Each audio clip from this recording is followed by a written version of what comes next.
Buenas tardes, familia. Un saludo. Soy Luis. Están en la caja de Pandora. Hoy es día 28 de noviembre. Se acaba el mes 2022. O sea, ya estamos casi finalizando y eso es importante. Empieza el puente de diciembre y luego las navidades. Y yo creo que más de alguno estará diciendo, tengo ganas de parar. Pues podréis parar la semana que viene. Dicho esto, en la descripción del vídeo pues tenéis los datos de contacto, en este caso de Ángel, míos, también de todos los portales de vídeo de la caja de Pandora. Y como siempre os digo, compartan el vídeo para avisar de que estamos en vivo, si no tienen el enlace para verlo de aquí un ratito. Pues nada, nos vamos, supongo que estará en la República Dominicana, el doctor Ángel Luis Fernández. ¿Qué tal, doctor? Hola Luis, ¿qué tal? Aquí estamos, como siempre, al pie del cañón. Ahí está. Oye, ¿qué temperatura tenéis ahora allí? Pues aquí dicen que es invierno esta gente, pero el invierno aquí son 30 grados, imagínate. O sea que imagínate tú, ¿no? Nosotros tenemos ahora que dice que va a entrar un frío siberiano de estos que dice, y salta y dice, nada, al mediodía 15 grados, como diciendo, lo más de calor, y yo pensando, 15 grados en verano. Digo, si me hablan de ola siberiana, vamos a hablar de 0 grados. Imagínate tú, qué cosas, ¿no? Sí, Qué estos del cosas. tiempo están mal, ¿eh? Nada, ningún problema. Eh, Bueno, pues nada, hoy tenemos un tema, cuerpos de otro tiempo que se utilizan en nuevos renacimientos. Un tema, voy a decir, especial. Bueno, pues vamos a ver qué podemos hablar de todo esto, ¿no? Perfecto. Porque este es un tema sin duda especial, ¿no? Ya antiguamente, en tiempos de la Biblia, se hablaba de personajes excepcionales, ¿verdad? Y que, bueno, pasó el tiempo y nadie siguió indagando, pero personajes como Enoch, ¿no? que, que siempre ha sido planteado como que vivió mucho, en algunos casos dicen que no conoció la muerte, ¿no? Y esto a pesar de que la Biblia dice que está establecido para los hombres que mueran una sola vez, ¿no? Y después del juicio. Que este es un tema curioso, ¿no? Esto es lo que aparece en Hebreos 9:27, ¿no? Es un tema curioso, Luis, porque según esto, pues nadie se ha podido morir, ¿no? Porque eso de ir al cielo o al infierno es después del juicio, y como el juicio no ha llegado todavía, pues tenemos ahí un problema, ¿no? El primer problema de que eso no es cierto, o sea, nadie ha podido ir a ningún cielo ni a ningún infierno, deben estar aparcados en algún sitio El limbo. hasta que, bueno, imagínate, hasta que llegue el momento, ¿no? Y bueno, en este caso habría que plantearse por qué no murió Enoch, como el resto de la humanidad, ¿no?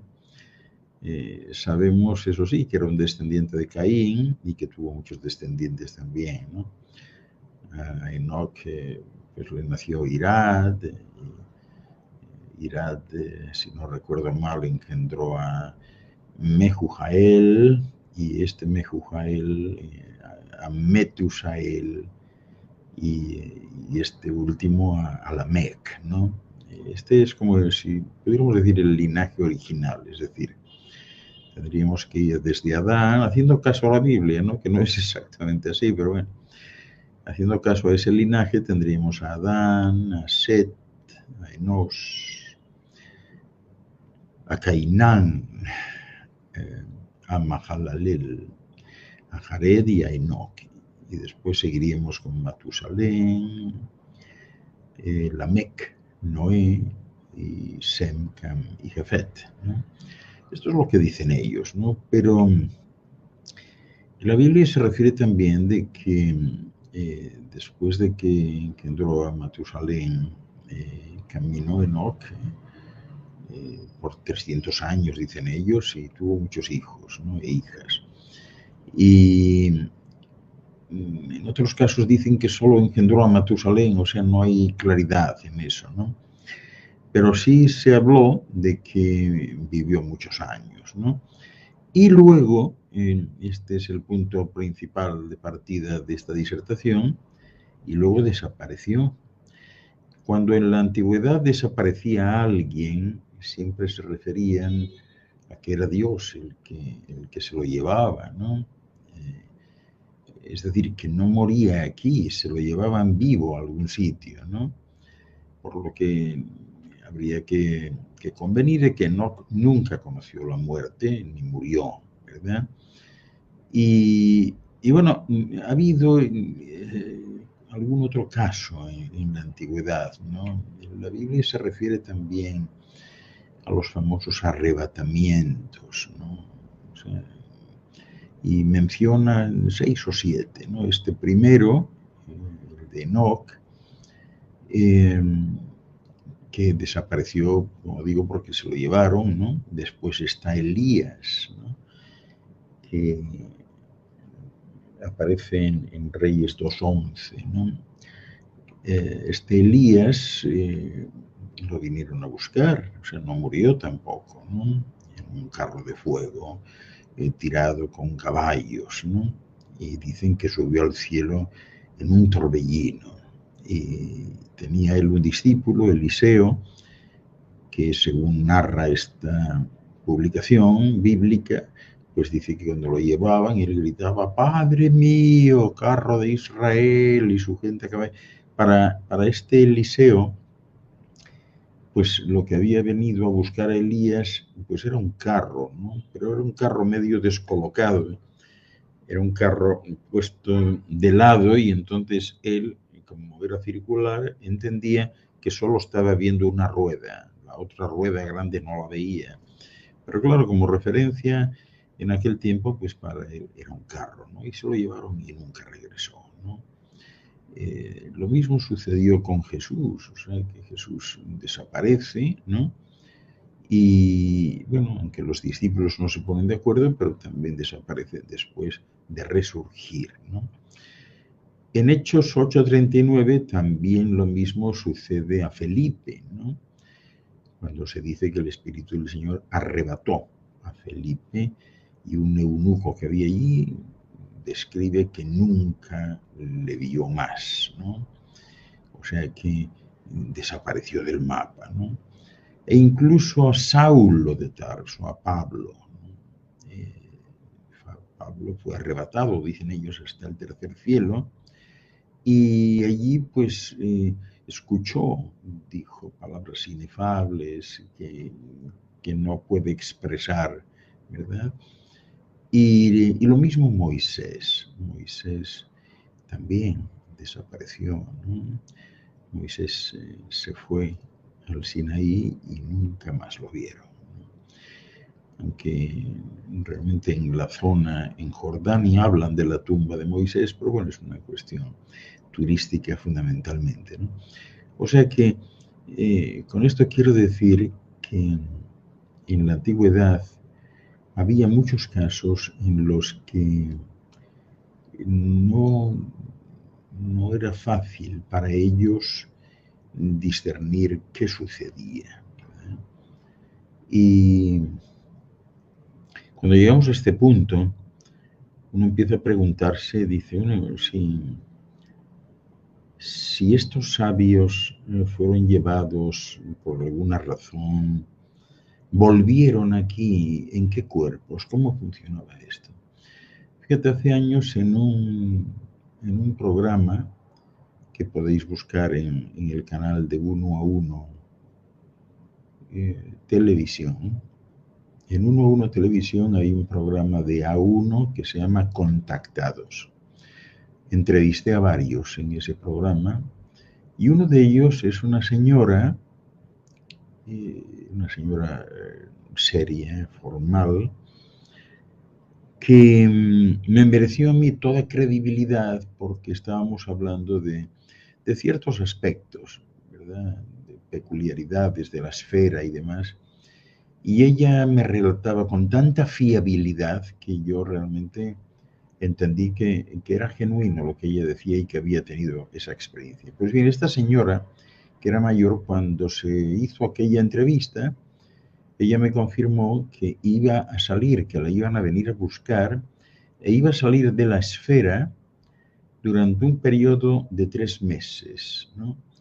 Los dos quedamos un poco bajo la idea de que iría a una especie de cursillo de entrenamiento, ¿no? Pero ella ya me adelantó también algo que es muy habitual.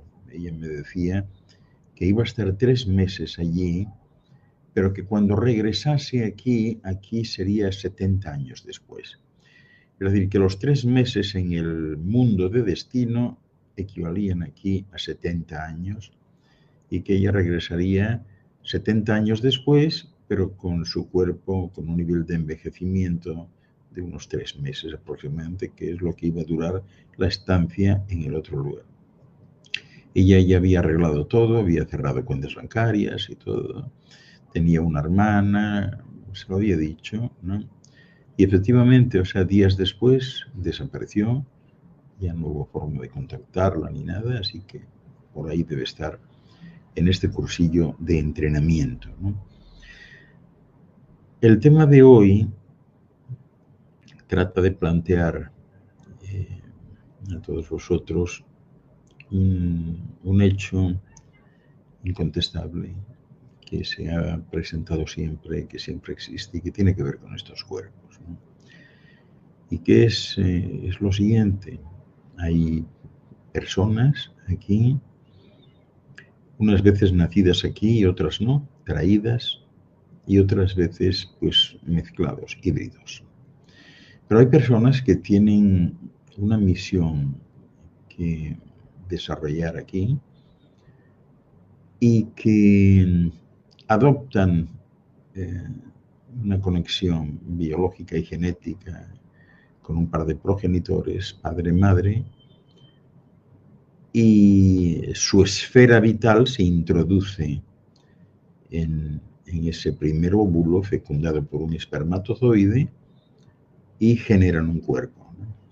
Pero ese cuerpo después es sometido a una serie de controles por parte del equipo que le envió aquí, o del equipo de la persona que siempre tiene, y no llegan a morir, ¿no? Y en este sentido, cuando hablo de equipo, me refiero a lo siguiente: o sea, hay grandes avatares que vienen aquí en misión, pero nunca vienen solos. Es decir, los avatares, que aparentemente son individuales y personas muy, muy sencillas y muy simples, ¿no?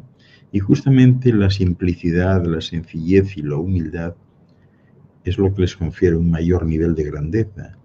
O sea, estas personas son justo las más relevantes, las de mayor nivel, digamos que espiritual. Y verdaderamente todos los avatares que vienen lo hacen con un equipo. De manera que ellos se comportan y actúan pues como si fuesen el actor o la actriz principal de una película, con un equipo de producción detrás. Hay todo un equipo de producción.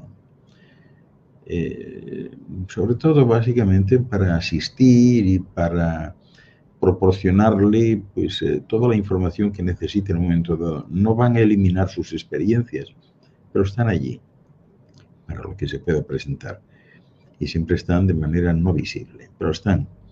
Pues bien, muchos de estos avatares, muchas de estas personas que vienen aquí, terminan con un cuerpo aceptablemente bien, un cuerpo de entre 70 y 80 años, ¿no? Y no dejan que el cuerpo se corrompa, que se estropee. Es decir, ese cuerpo es considerado como una especie de traje de un buen sastre, ¿no?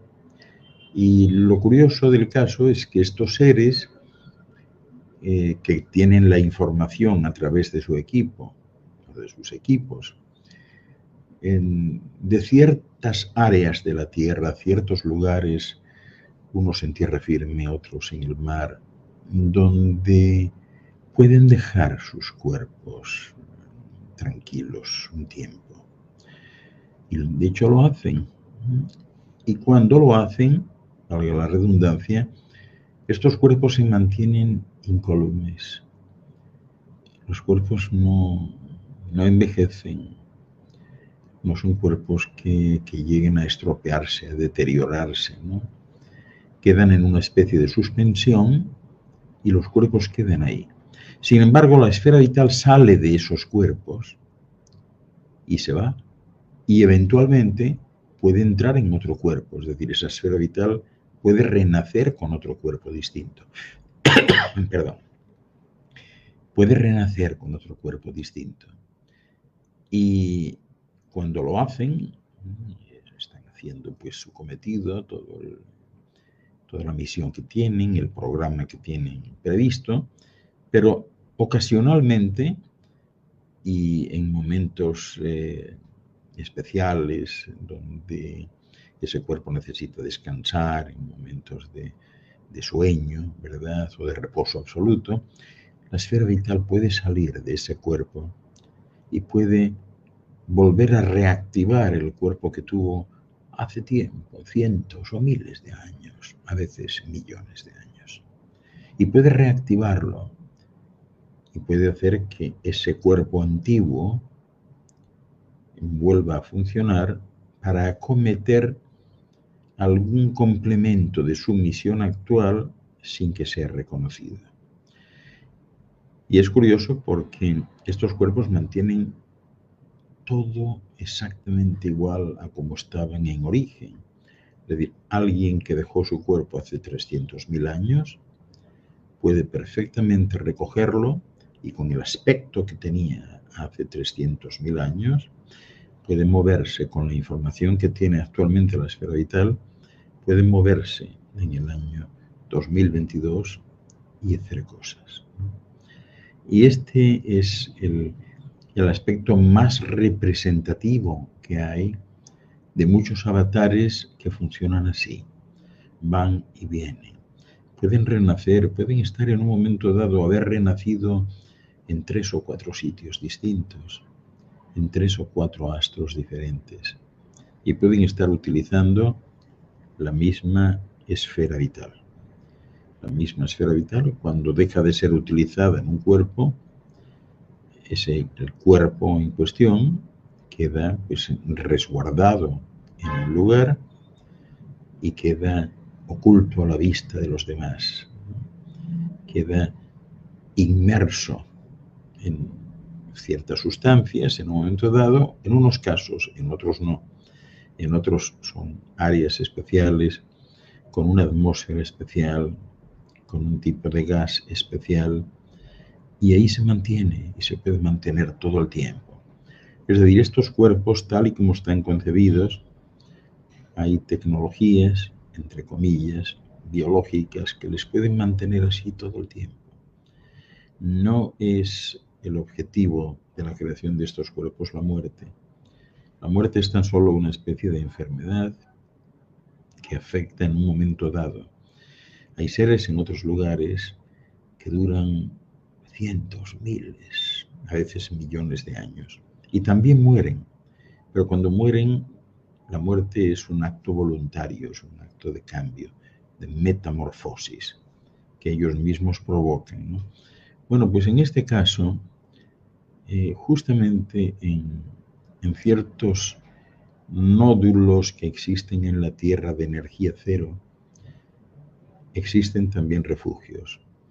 Y esos refugios, como digo, que están en montañas, en tierra o en mares o bajo el hielo, esos refugios acogen a este tipo de personalidades que en un momento dado deciden aparcar su cuerpo y dejarlo inmerso en una emulsión especial para ser recuperado eventualmente más tarde.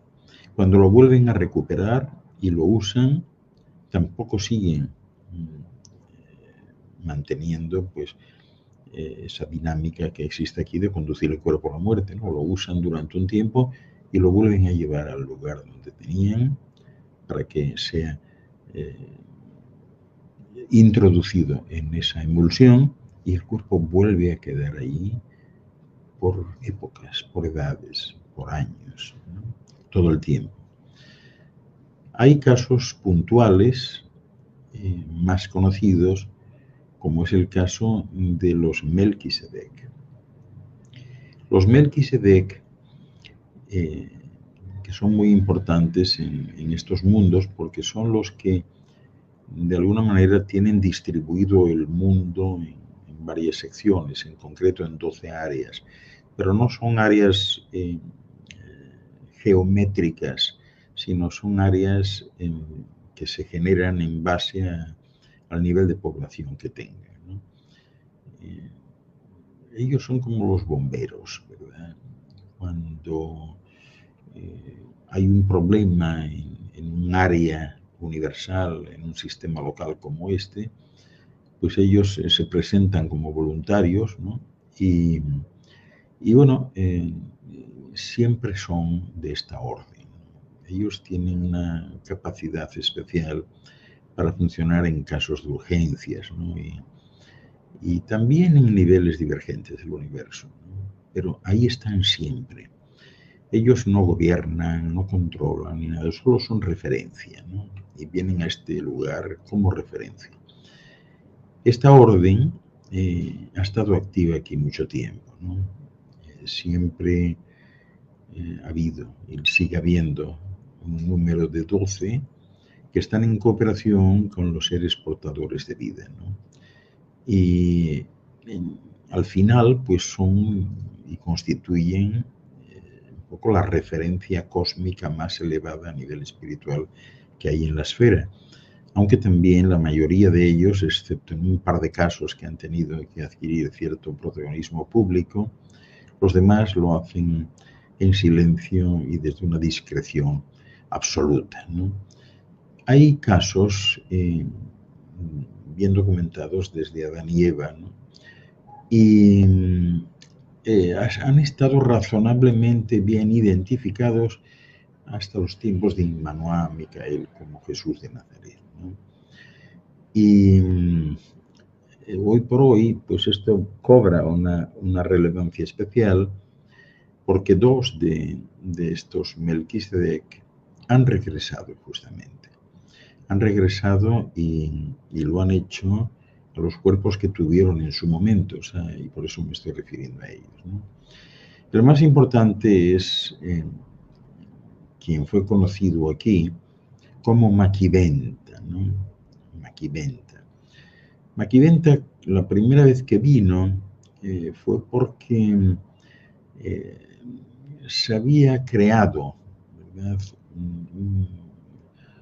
un conflicto generacional importante sobre la presencia o no de Dios en las razas humanas derivadas de la misión adánica en su momento dado, ¿no? Iban poco a poco perdiendo terreno en el campo espiritual, ¿no? Y alrededor del año 3000 aproximadamente antes de Cristo, pues ese concepto de Dios se había vuelto realmente muy nebuloso en la mente de los seres humanos de la época, ¿no? Y estos 12 delegados, Melquisedec, sabían ya, porque de alguna manera ya estaba previsto, el auto-otorgamiento de Immanuel Micael aquí, pero no se sabía muy bien cuándo iba a darse, ¿no? Entonces, bueno, finalmente pues se dio, ellos se fueron organizando, ¿no?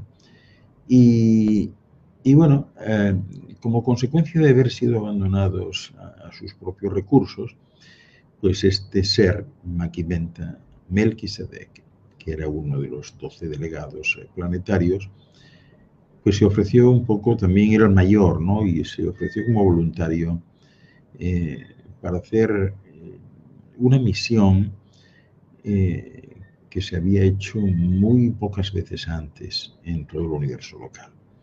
Entonces vino aquí y consumó, ¿verdad?, lo que sería después esta ciudad que primero fue llamada Salem en Palestina y luego Jerusalén, ¿no? Y se materializó aquí. Él nació de una madre de aquí y de un padre de fuera de aquí, ¿no? Y tenía un cuerpo material, lo tiene todavía, pero bueno, en aquel tiempo tenía un cuerpo pues muy parecido a los de los demás, ¿no? Él llegó aquí pues hace ahora casi 2000 años antes del nacimiento de Jesús, ¿no?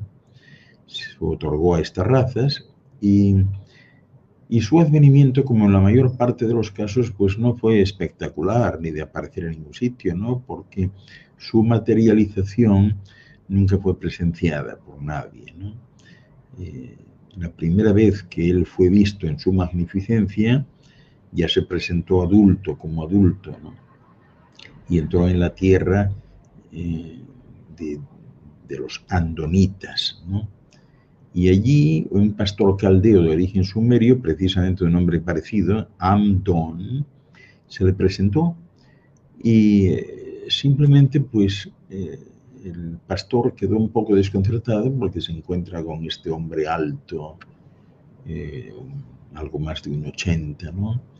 Y que le dice abiertamente que él es Melquisedec, un sacerdote del Elión. El Elión significaba entonces el Altísimo, el único Dios. Él estaba planteando, porque ante la mirada inquisitiva del pastor, y él le decía: yo vengo de parte del Dios que vosotros consideráis el Elión, ¿no? Cuando el pastor se recobró de aquella sorpresa y bueno, y empezó a hablarle y a preguntarle mucho, ¿no? Pues lo invitó a cenar y fue allí la primera vez que Maquiventa Melquisedec compartía un alimento normal, porque hasta ese momento no se había alimentado de forma normal, ¿no? Sino que había estado tomando el fruto de un árbol especial. Y él estuvo visible allí unos 94 años aproximadamente, ¿no? Aquella noche fue especial y ha pasado la historia como la primera noche oficial como un líder aquí en la esfera, ¿no? Y comenzó su revelación de la verdad, de la realidad del Dios que ellos consideraban del Elión. En realidad era un Dios conocido, es un Dios conocido como Sashis, ¿no? Y él le dijo que Sashis pues era un creador, que había muchos creadores, pero este era el creador de creadores, ¿no? Y que era un creador divino de las estrellas, del firmamento, ¿no? Y le habló de eso por primera vez. Entonces, a partir de ahí, de ese advenimiento, de ese asumir que él no era 100% de aquí, pues reunió a un grupo de estudiantes y discípulos y creyentes que formaron el núcleo de lo que fue después la futura comunidad de Salem, ¿no? Y pronto se le conoció en toda Palestina como el sacerdote del Elión, del Altísimo, ¿no? Y como el sabio de Salem. En otras tribus, ya sabéis cómo son aquí, les daban otro tipo de nombres, le llamaban jeque, otros le llamaban rey, le llamaron de todo, príncipe, ¿no? Y Salem fue el sitio que cuando él desapareció, él fue el inductor a la creación, como querían apilarse ya entonces en ciudades, él trató de ordenar aquello, ¿no? Y bueno, de allí Salem se volvió la ciudad de Jebús, ¿no? Y más adelante pues se unieron las dos, Jebús y Salem, y quedó Jebús-Salem, que ha sido traducido, adaptado posteriormente como Jerusalén, ¿no? Pero las dos ciudades, la primera Salem, la segunda Jebús, que era una parte de la ciudad, cuando se integran queda Jerusalén, Jerusalén. Él era Melquisedec, como hoy estoy hablando de estos cuerpos. Melquisedec en ese momento, y ahora está igual, vuelvo a insistir en esto, ¿no? Melquisedec se asemejaba mucho a los pueblos que entonces se estaban empezando a mezclar, que eran los naditas y los sumerios, ¿no? Y como os decía antes, tenía una altura de algo más de 1,80 m, ¿no? De un aspecto impresionante, ¿no? Era un hombre que hablaba con la mirada, pero aprendió a hablar caldeo y hablaba media docena de idiomas de la época, ¿no? Y vestía mucho de forma semejante a como lo hacían los sacerdotes cananitas, ¿no? Excepto que en su pecho llevaba un emblema de 3 círculos concéntricos, ¿no? Que es el símbolo de Ashtar, ¿no? El símbolo de la Trinidad. y eso siempre aparecía en el centro del pecho, ¿no?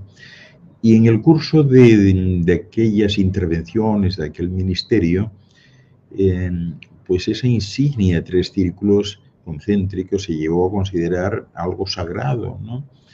Y tan sagrado que nadie se atrevió a utilizarla, ¿no? Y fue olvidada pronto con el paso de unas pocas generaciones, ¿no? Y bueno, el hombre vivía, su cuerpo llamaba la atención porque nunca se enfermaba, ¿no? O sea, no hay noticias de que tuviese enfermedad alguna a pesar de estar en medio de algunas pandemias y epidemias, ¿no? No se enfermaba. Pero bueno, había cosas puntuales. Maquiventa pues vivía solo, no se casó nunca, ¿no? Ni dejó vástagos en aquel tiempo, ¿no? Y su cuerpo físico, pues aunque parecía exactamente igual, era un cuerpo especialmente construido, utilizado por los 100 miembros materializados del séquito del entonces príncipe planetario, ¿no? Excepto que no llevaba la misma dosis de plasma de vida de raza humana, ¿no? En ese momento tampoco estaba disponible aquí el anterior árbol de la vida, ¿no? Que había sido destruido, porque seguramente si hubiese permanecido más tiempo aquí, con ese cuerpo funcionando, o sea, si no dejase el cuerpo en letargo, pues su mecanismo físico tal vez se hubiese deteriorado gradualmente, ¿no? Porque es posible que de no estar donde ha estado ese cuerpo todo este tiempo, pues comenzase a desintegrarse por los efectos medioambientales del aire, los organismos presentes en el aire, la presión atmosférica, barométrica, la gravedad, etc., ¿no? Pero Maquiventa se mantuvo siempre bien. No envejecía, no le notaban envejecimiento alguno, excepto en el color del cabello. O sea, sí que tenía canas, ¿no? Eso es lo único que realmente le notaban, porque por lo demás no le notaban absolutamente nada. O sea, él se mantenía exactamente igual, ¿no? Y bueno, cuando en un momento dado él empieza a ejercer el contacto con sus otros 11 compañeros de custodios planetarios, fue ahí cuando deciden el tiempo restante que él debía quedar aquí, ¿no? Porque estos agentes, estos delegados Melquisedec se renuevan constantemente. Cuando uno se va, viene otro, aparece otro, etcétera, ¿no? Él estuvo instruyendo en este sentido durante muchos años a sus estudiantes y adiestrando a misioneros salemitas, es decir, de Salem, ¿no? De Jerusalén, ¿no? Jerusalén, como queráis, quienes penetraron pues, a todas las tribus que había allí vecinas, ¿no? Particularmente en Egipto, pero también en Mesopotamia y Asia Menor. Y a medida que pasaban las décadas, estos maestros se iban irradiando, se alejaban más de Salem, llevando consigo pues el único, digamos, evangelio de la época, que era el de Maquiventa, de la creencia de que había seres superiores que eran los responsables de aquella realidad que ellos podían percibir alrededor. Y de esa manera los descendientes de Adanson, agrupados en las orillas del lago Van, pues escucharon a aquellos maestros eteos del culto salemita, y esto ya fue cuando Maquiventa desaparece. O sea, ellos continuaron y estos misioneros llegaron a penetrar en toda Europa, llegaron, vamos, hasta Inglaterra, hasta las Islas Británicas. Hubo un grupo que fue por el camino de Faroes, hasta los Andonitas en Islandia, ¿no? Otro atravesó China y llegó a las islas orientales del Japón, ¿no? Y esto es muy interesante porque cuando él desaparece, él sencillamente les dice que tiene que hacer algo, que tiene que irse. Él no anuncia que va a desaparecer. Tiene que irse, a, digamos, a realizar una serie de acciones, de misiones, y que debía ir solo. O sea, habitualmente estos Melquisedec son bastante herméticos y en este tipo de asuntos pues no les gusta comentar, o sea, se lo quedan ellos. Ellos están siempre al tanto de todo, pueden estar al tanto de todo, leen los pensamientos, conocen el futuro, los futuros, conocen las líneas de futuro, pero no dicen nada. Entonces esto es lo que hizo Melquisedec en aquel tiempo. Esto fue pues básicamente después, resultó de lo que llaman en los libros la destrucción de Sodoma y Gomorra, ¿no? Ese final de su auto-otorgamiento le llevó pues a terminar su estadía aquí y a refugiarse en una especie de cueva de una montaña especial que está en Irak, ¿no? Y es una montaña que dentro preserva cualquier cosa, o sea, no solo cuerpos humanos, sino de animales, de lo que sea, ¿no? Y allí ha estado, ¿no? Allí ha estado, aun cuando, bueno, en sus asociados inmediatos le consideraban a él un semidios, ¿no? Le contemplaban como un ser sobrenatural, que sí lo era, ¿no? Pero no le gustaba a él que le reverenciasen indebidamente, ¿no? Y que entrasen en ese mundo de las supersticiones, ¿no? Aparte de esas razones, Maquiventa también quería abandonar la escena de sus actividades terrestres antes de la muerte de Abraham, con quien había hecho un pacto, ¿no? Sobre todo para asegurar que aquel momento especial de la raza humana en que volvían a considerar la espiritualidad y que había algo por encima, pues arraigase lo suficientemente, ¿no? De forma que, bueno, se retiró una noche a su tienda en Salem. No eran tiendas como las de ahora, eran tiendas especiales, ¿no?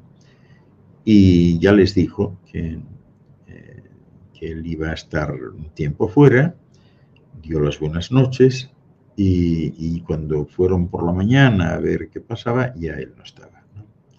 Ya se lo habían llevado. Para Abraham, en concreto, que estaba en plena fase de expansión, fue una gran prueba aquella, ¿no? Porque Melquisedec, Maquiventa, desapareció de repente, ¿no? Y aunque había avisado a los seguidores más cercanos, no a todos, que alguna vez se iría tal y como había llegado, pues nadie estaba de acuerdo, ¿no? Con la pérdida. Ellos creyeron que sí, que se había muerto y alguien lo había llevado y lo habían enterrado, ¿no? Pero no fue así, o sea, nunca murió Maquiventa. Y como él otros. Entonces el concepto que quiero trasladaros es eso, de que hay personas aquí, nunca sabréis si de repente alguien con quien estáis interactuando y os mira de frente, de repente estáis ante un cuerpo que tiene cientos de miles de años, o miles de años, o cientos de años. Y está bien.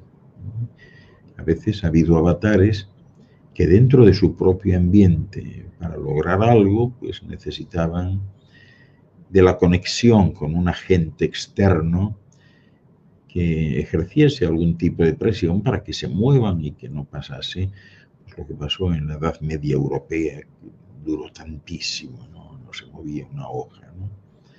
Y entonces ellos aparecen en su mismo entorno, pero con el otro cuerpo, claro, nadie le reconoce, nadie sabe nada, para dar alguna sugerencia, generar algún tipo de inflexión en la conducta de las personas o incluso pues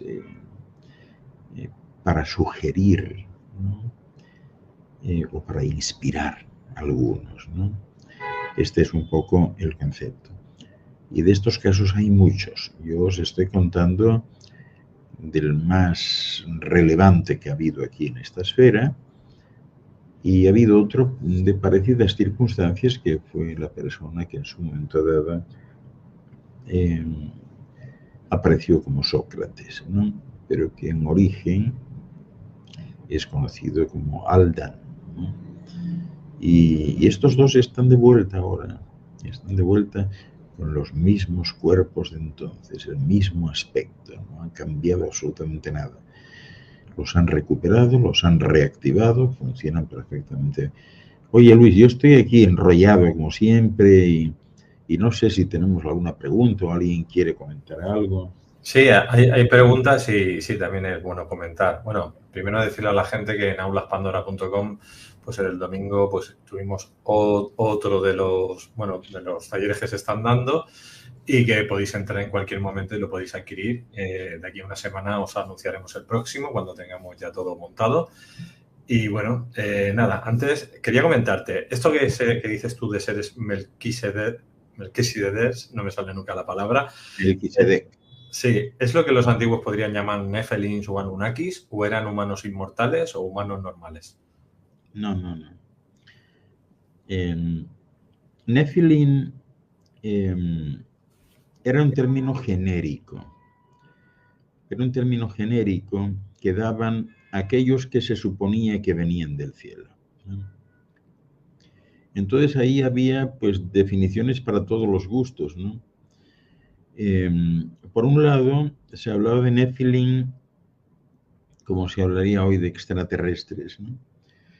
Por otro lado, se hablaba como si fuesen ángeles, ¿no? Pero si eran ángeles que venían aquí y ángeles con cuerpos normales, entonces ellos entendían que debían ser ángeles caídos que habían expulsado del cielo, ¿no? O sea que había de todo, ¿no? Para unos eran dioses, para otros no lo eran y para otros eran descarriados, parientes directos de Belcebú, ¿no? Esto era el concepto de Nephilim, entonces. Anunnaki es otro concepto, ¿no? Anunnaki eran, en tiempos de los sumerios, se empezó a utilizar este nombre porque ellos adoraban a un dios llamado Anu. Y los adoradores de Anu sostenían que venían seres de fuera, de otro lugar, que eran seres que estaban al servicio de Anu. Entonces así, Anunnaki significaba eso, ¿no? Seres al servicio de Anu. Esto en realidad se hizo más popular de lo que era a raíz de la traducción de Zacarías Sitchin de las antiguas tablas sumerias en el 12º planeta y otros libros, ¿no? Donde se habla, pues, de Nibiru, ¿no? De Nibiru, término, por cierto, que mediante una distorsión idiomática fue a parar a Hebrew en inglés, que son hebreos, ¿no? Lo tomaron ellos. Entonces, según Zacarías Sitchin, las tablas mencionan en algún momento que cuando habla de la saga de Utnapishtim, empieza a hablar de esta serie de seres habitantes de un astro conocido como Nibiru, que de vez en cuando, cada 3.750 años, era captado en órbita solar y al estar tan cerca, ellos aprovechaban pues esa tecnología no suficientemente avanzada como para venir aquí. Entonces se ha generado la leyenda de que ellos venían y que venían con ánimo de conquista y sobre todo con ánimo de apoderarse del oro de la tierra, ¿no? Porque para ellos era muy importante, y entonces que esclavizaban a la gente.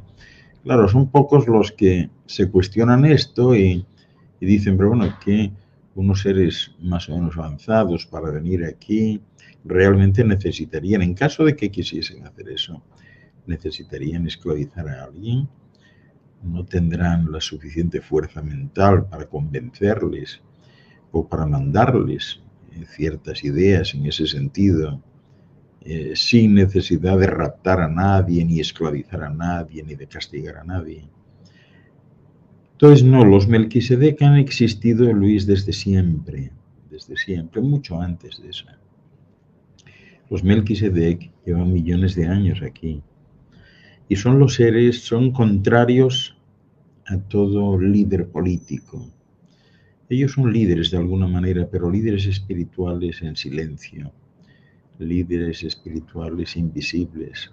Tienen cuerpos, pero no se hacen visibles, excepto que en algún momento dado, pues por las circunstancias como las que se dan ahora, pues sí necesiten dar la cara y la dan, pero dan la cara sin afán de protagonismo. A veces el protagonismo se lo dan los demás. Ellos no buscan protagonismo, no les gusta estar en la palestra, no les gusta la vorágine. O sea, son contrarios a eso y su trabajo pues no es presentar estudios de una cosa u otra para convencer a los gobiernos. Su trabajo es de inspiración. Son seres que inspiran y la inspiración se transmite en cadena. Es la única cadena válida que hay.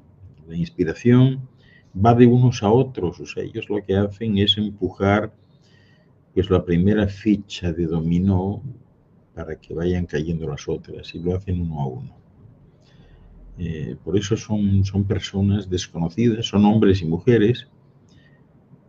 Estoy seguro de que en muchos casos si alguien le dijese, mira, ese es un Melquisedec, no me lo puedo creer, pero si ese es tonto, hombre, que yo lo conozco desde hace muchos años, pues ese tonto a lo mejor es un Melquisedec y es el encargado de la inspiración de un determinado núcleo territorial en esta esfera. Muy bien, vamos ahora con Kenny, que nos hace una pregunta. Dice, ¿Odín fue parte de aquel grupo misionero del norte de Europa? Gracias, doctor. Sí, fue parte, sí. Fue parte muy activa. Algunos de ellos lo consideraron, llegaron a considerarlo un dios. ¿Y si no era un dios, qué era exactamente? ¿Cómo? O sea, que si no era un dios, era un humano normal y corriente, me refiero. Era un humano. Lo que pasa es que estos humanos, Luis, llaman la atención porque son humanos por lo pronto que no parecen envejecer, o sea, pasan los años, están siempre parecidos, ¿no? Como digo, lo único que envejece de ellos es el vello, ¿no? El cabello, ¿no? Y son humanos extraños, o sea, que miran de frente, que hablan lo justo y lo que hablan, pues da que pensar siempre. Entonces, llama la atención. Y aquí ya sabes tú lo que sucede, ¿no? Que cuando dices algo así especialmente raro, pues automáticamente el día siguiente los tienes de rodillas rezándote, ¿no? Yo la pregunta que haría, porque estaban hablando en canales de Telegram, ¿no? De que probablemente detrás del gobierno mundial en la sombra habrían un Anunnaki. ¿Es probable que tengamos Anunnakis todavía aquí en el planeta Tierra? Es que no hay Anunnakis como tales, ¿no? Y yo también quisiera llamar la atención en ese sentido, que los famosos gobiernos en la sombra son solo gobiernos empresariales, son las conexiones que existen entre los más ricos del planeta, dejando a un lado el cuestionamiento de si se han hecho ricos de forma legítima o no, ¿no? Pero este tipo de personas son las que verdaderamente gobiernan el mundo, o sea, no hay un gobierno de otra manera. Yo creo que hoy en tiempos de la comunicación, del internet, etcétera, todos estamos viendo cómo sucede en cualquier gobierno, ¿no? Un grupo de empresarios se pone en contra y tumban una ley, ¿no? Un grupo de empresarios decide no apoyar a un líder político y el líder político negocia con ellos lo que sea para salir adelante. Es decir, ellos son los que verdaderamente gobiernan.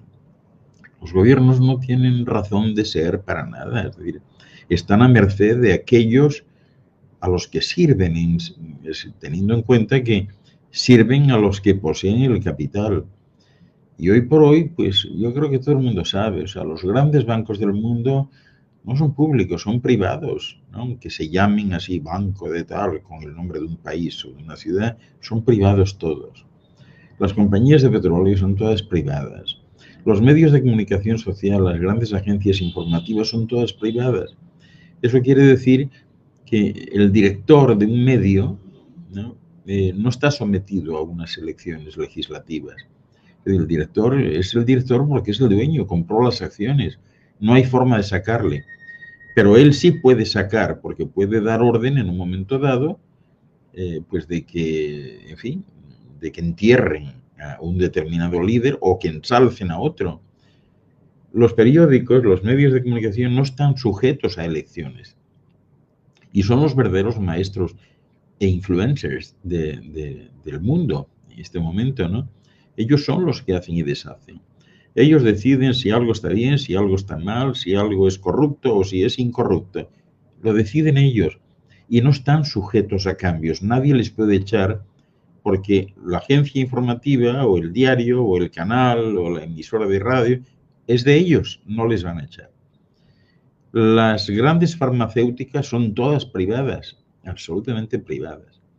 Es decir, estamos en manos privadas. Las grandes empresas de alimentación son todas privadas. Y a estas personas no les interesa dirigir nada a modo de gobierno, es demasiado complicado. Tendrían que tener gente alrededor con quien están conminados a entenderse, a negociar, mientras que ellos están en su palacio de oro, pues con toda una serie de servilismos por todos lados, no necesitan a nadie ni nada. O sea, nunca se les ocurrirá presentarse de candidatos a ningún gobierno. Juegan con eso. Porque ellos deciden el signo, el futuro, la dirección, el destino. Y no hay manera de hacer otra cosa. Entonces, ¿qué va a suceder? Bueno, pues a medida que los seres humanos vayan adentrándose precisamente en un mayor nivel de comprensión de la comunicación, lo que va a suceder es que dejará de existir el clientelismo. Es decir, poco a poco los seres humanos se darán cuenta que pueden vivir con menos, que no tienen que consumir tanto. Y a medida que se den cuenta de que incluso sus mismos cuerpos son autónomos, cuando dejen de ser clientes, todo eso se irá cayendo. Entonces, esta gente que hoy tiene tanto, bueno, pues a lo mejor seguirá teniendo tanto, pero no tendrá nadie a quien vender, no tendrá compradores ni nada. Entonces llegará un momento en que, bueno, tendrá mucho dinero, pero le servirá únicamente de adorno para decorar las paredes de su casa, porque de otra manera no. Cada uno va a estar funcionando en base a algo elemental que no le cuesta y que le hace sentirse bien. Del mismo modo, vamos en una dirección en que en algún momento dejará de existir el trabajo. Y trabajar para otro por un salario, para comer, eso se va a terminar, no tiene sentido. Tener que venir aquí a una fusión a trabajar para alguien, tener que hacer 1000 historias para ganar y que te pregunten, ¿y tú para qué quieres? Es para comer. A lo mejor en algún momento te dicen, bueno, es que no necesitas comer tanto o no necesitas comer. Y mira, te voy a dar pautas para que tengas un sitio estupendo para vivir y no necesites más.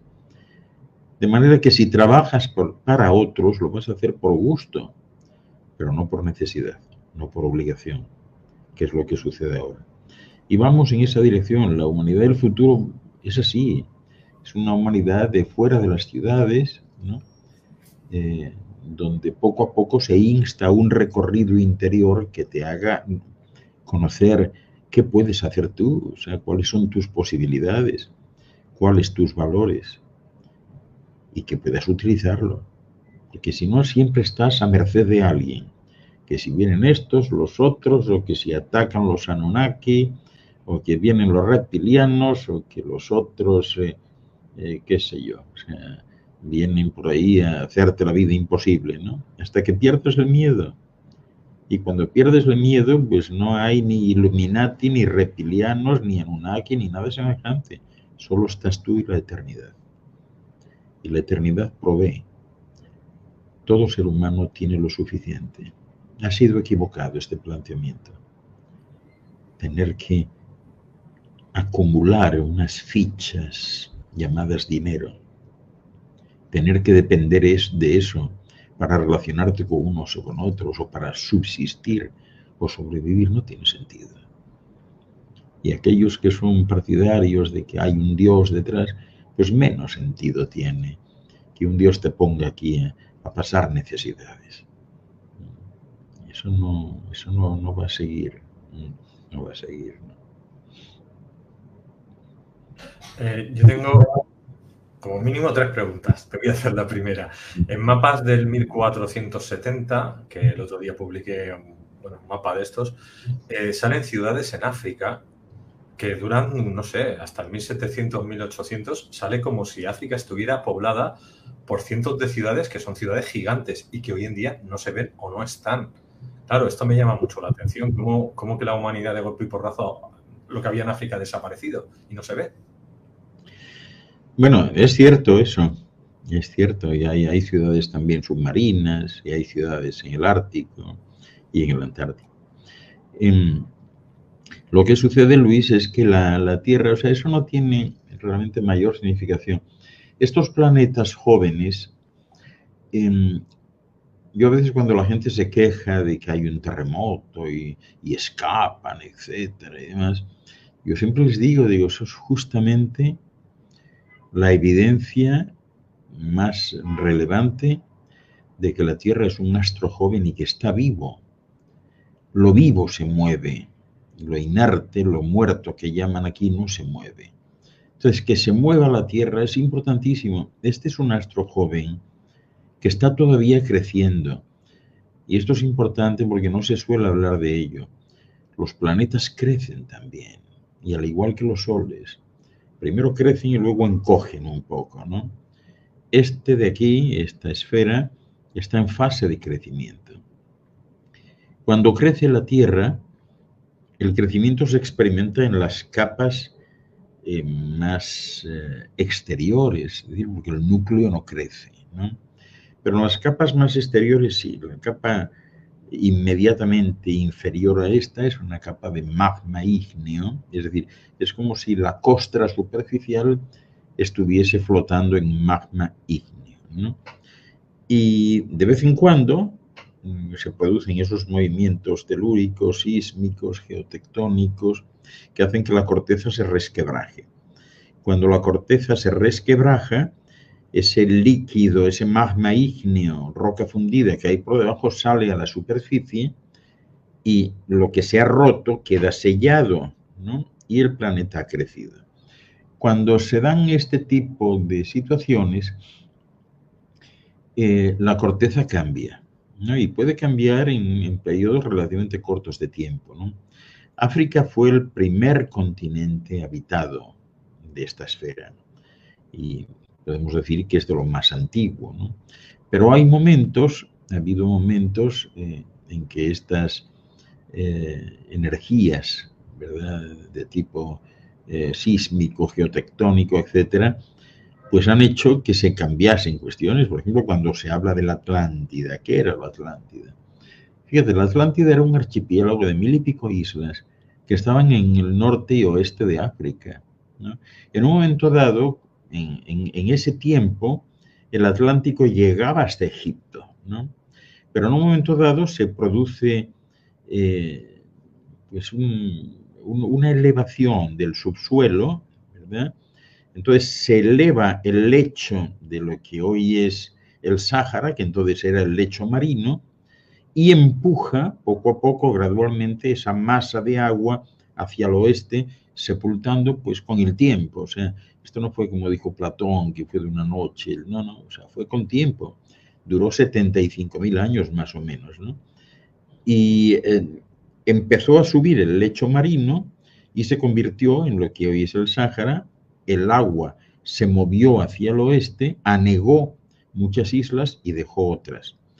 Toda la zona que es hoy de Mauritania, Argelia, Canarias, todo eso pertenecía a Atlantis también, eso era Atlantis. Por eso Platón se refería a la zona de Gibraltar y demás.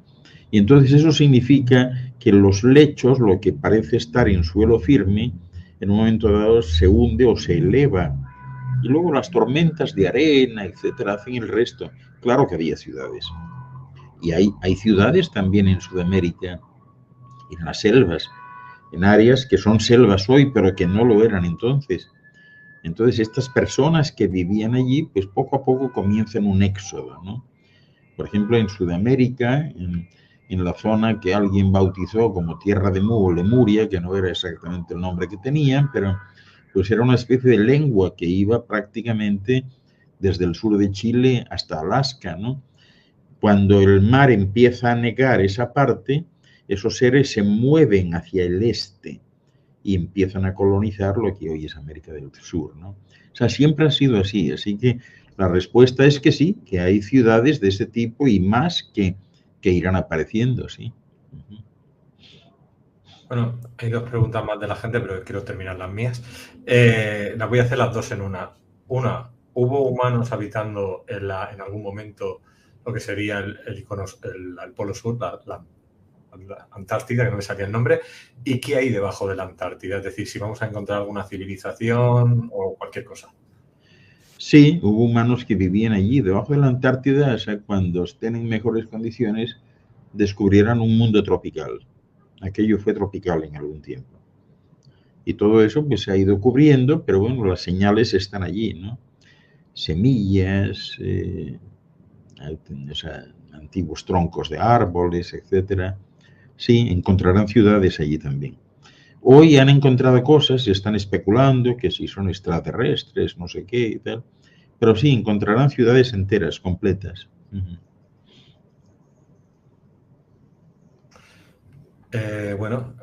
Vamos ahora con la pregunta, esta primero.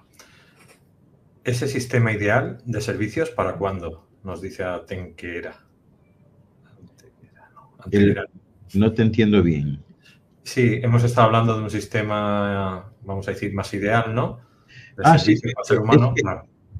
Sí, o sea, vamos en esa dirección. O sea, yo no podría adelantar un momento, ¿no? Pero los tiempos están cambiando tan rápidamente. Siempre me acuerdo de Bob Dylan en este sentido, ¿no? Los tiempos están cambiando y están cambiando en progresión hipergeométrica. Vamos en esa dirección, sí. Vamos en esa dirección. Vale, vamos con la siguiente pregunta. ¿Existen las camas médicas, las MedBed, y cuándo van a estar disponibles? Gracias. Pues parece que existen. Yo no tengo mucha información al respecto, pero sí, he visto alguna noticia en ese sentido y yo creo que estarán disponibles en corto tiempo porque se están haciendo artículos al respecto, ¿no?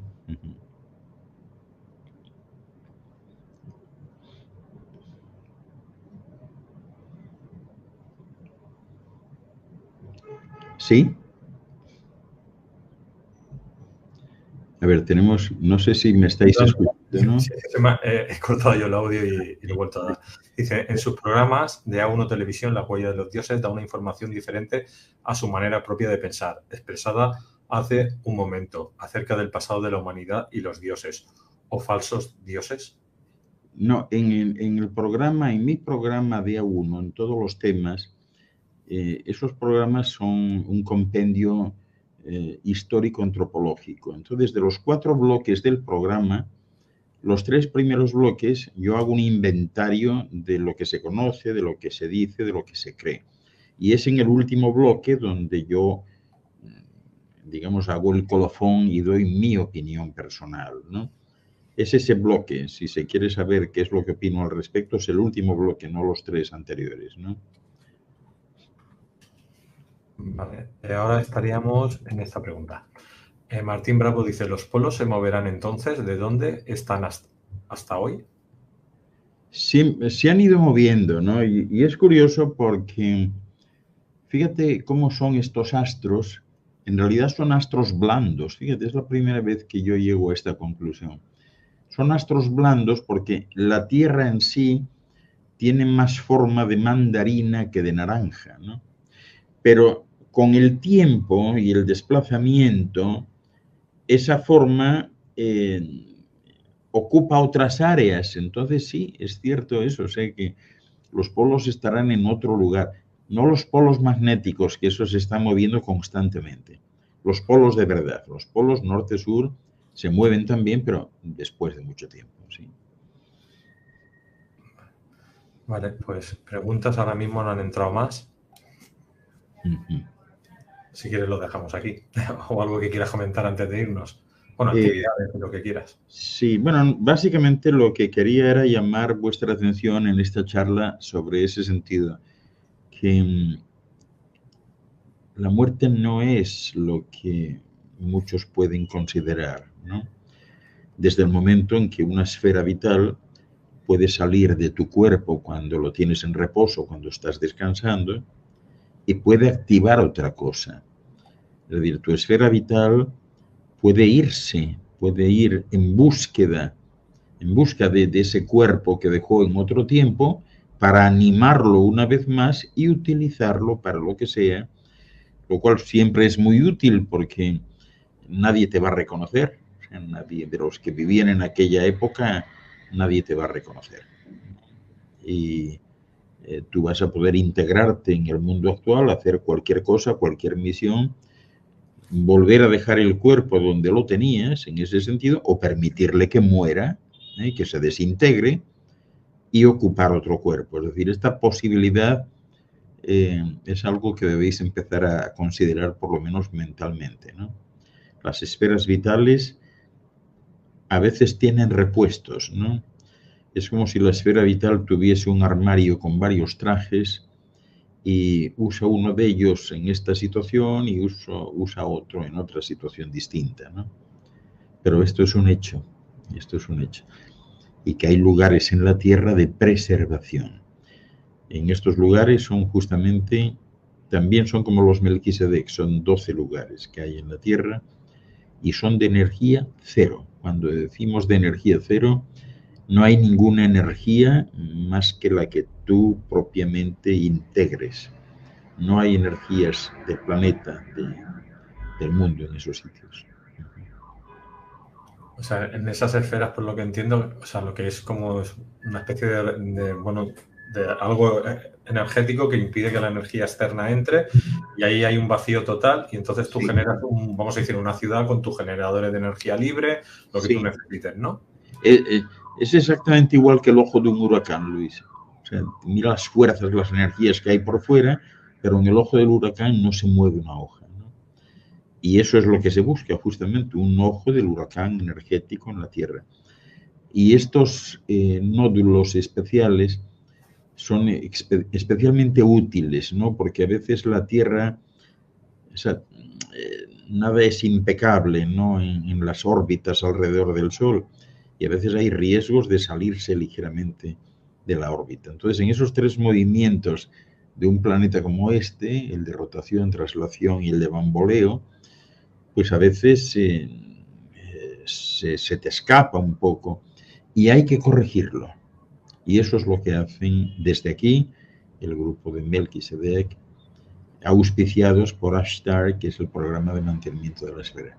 Y eso lo hacen todo el tiempo, porque sería un desastre si uno de estos astros se saliese de órbita, sería un desastre no solo para el astro, sino para todo el sistema estelar, que está en equilibrio.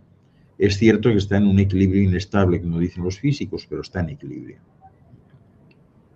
Madre mía, eso es que hay entonces hay en todo el cosmos unos seres superiores ahí haciendo ese trabajo. Madre mía, vaya trabajo. Es como todo en la vida, o sea, tú haces una casa y no la abandonas, ¿no? Y estás pendiente de la casa, de tener la fontanería en condiciones, la electricidad bien puesta y qué sé yo, si hay huracanes, pues tienes los protectores en las ventanas. Entonces, esto es así, o sea, quienes hicieron esto lo mantienen, o sea, no dejan un astro así en total libertad para que le pase cualquier cosa, ¿no? Lo mantienen.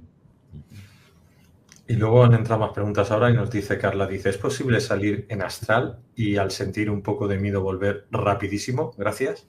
No, cuando sales en astral no tienes miedo, Carla, porque los sentidos se quedaron en el cuerpo, por decirlo así, ¿no?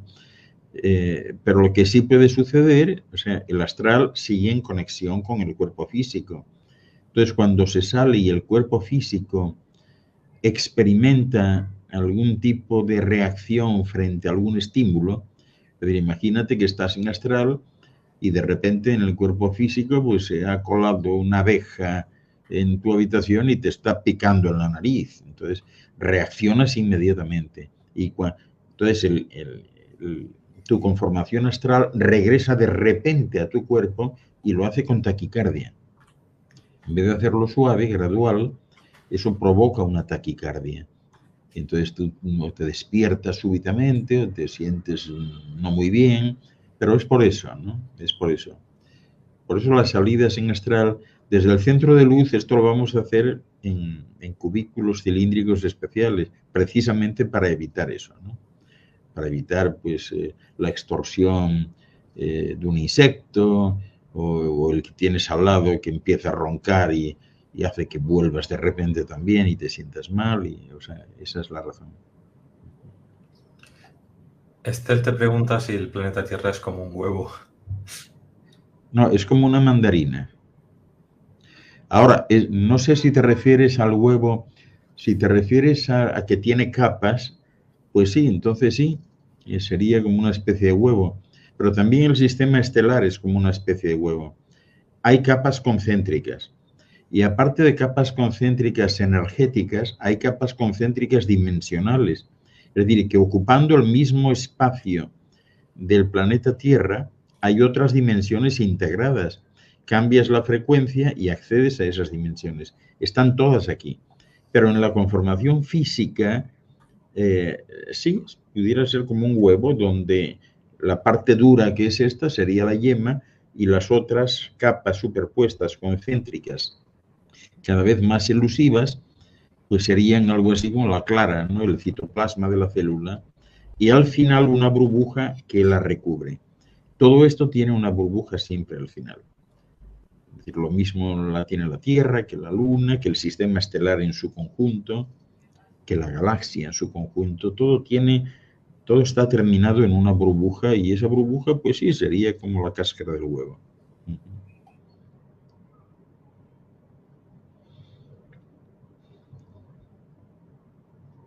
Perdón que me ha saltado otra vez lo del audio.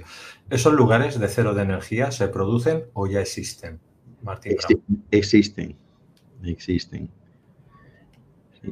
Yo no sé si habéis visto, o si has visto tú, Luis, por ejemplo, imágenes de la Estación Espacial Internacional, que de vez en, o sea, que tiene como unos motorcitos y de vez en cuando se activan solos y echan como un chorro. ¿No has visto? Sí. Sé lo Bueno, que dice.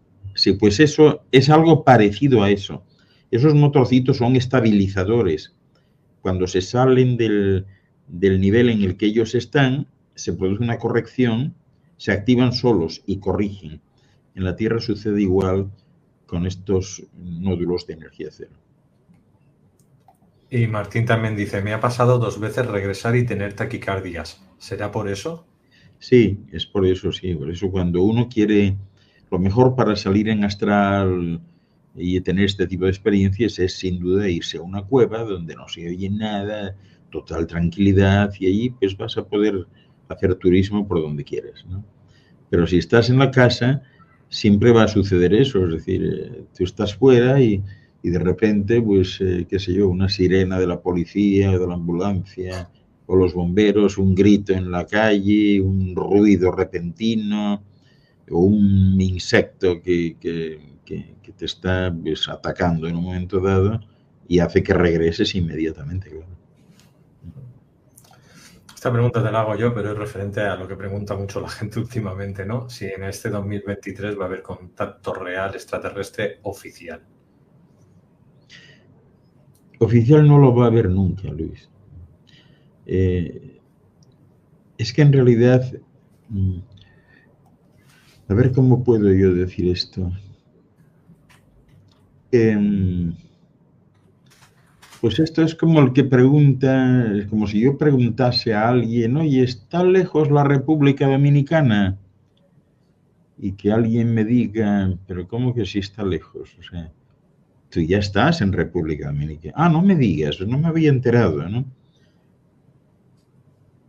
Quienes han hecho esto están aquí desde siempre.